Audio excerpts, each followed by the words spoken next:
Вот 5 лет назад. Естественно, я она родила ребенка, все. Быть осложнениями.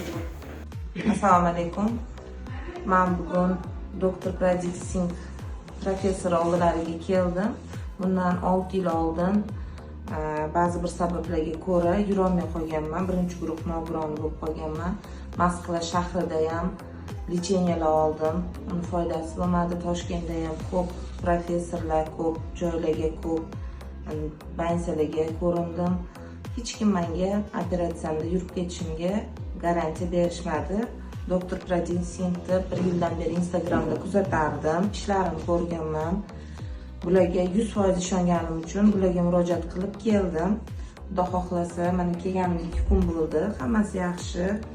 Ertaga Xudo xohlasa operatsiyadan yaxshi natijalar kutib qolaman.